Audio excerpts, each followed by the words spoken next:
केली.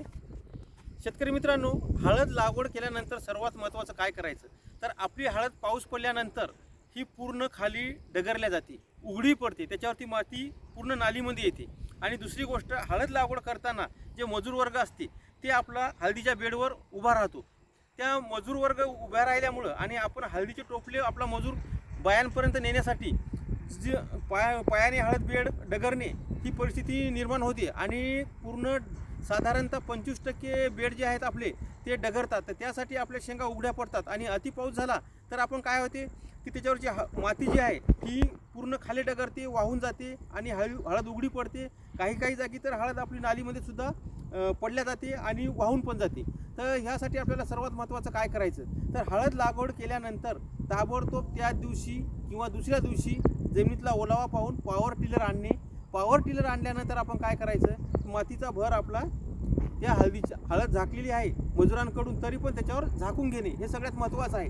आणि हे जर आपण नाही केलं तर आपली हळद उघडी पडणार, उघडी पडल्यानंतर परत तिला मातीने झाकून घ्यावं लागेल किंवा वाहून जाणार. तर हे सर्वात महत्त्वाचं पहिलं काम करायचं. तर आता त्यामुळे फायदा काय झाला, एक तर मातीचा भर हळदीच्या वर आपला साधारणतः 3 इंच वर मातीचा भर बसला. आणि दुसरी गोष्ट, आपला जो टॉप आहे आता इथं 4 फुटाची बेड आहे, 4 फुटाची बेड असली तरी आपल्याला नाली जी आहे ती नाली आपल्याला साधारण 18 इंचाची मिळाली.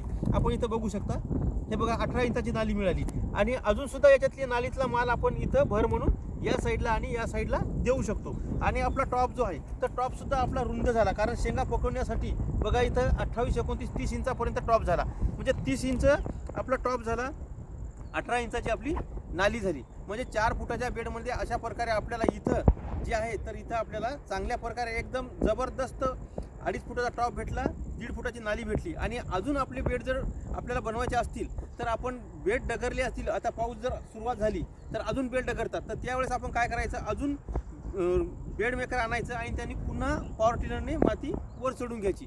आपली शेंग कुठंही पूर्ण शेंगा काढणीपर्यंत म्हणजे लागवडीपासून काढणीपर्यंत 9 महिन्यापर्यंत हळद उघडी पडू द्यायची नाही, जेणेकरून आपल्याला कुठल्याही प्रकारचं आपल्याला नुकसान होणार नाही. तर अशा प्रकारे आपल्याला इथं व्यवस्थापन इथं करायचं आहे. तर अशा प्रकारचं व्यवस्थापन आपण इथं करू शकता. आणि आपले खतं जे आहे दिलेले ते खतंसुद्धा आपले एकदम जबरदस्तपैकी इथं मातीने झाकल्या गेले, जेणेकरून खतंसुद्धा आपले वाहून जाणार नाही आणि सर्व खतं आपल्या पिकाला लागू पडतील. तर अशा प्रकारे आपला जो बेसल डोस आहे तो सुद्धा झाकला गेला.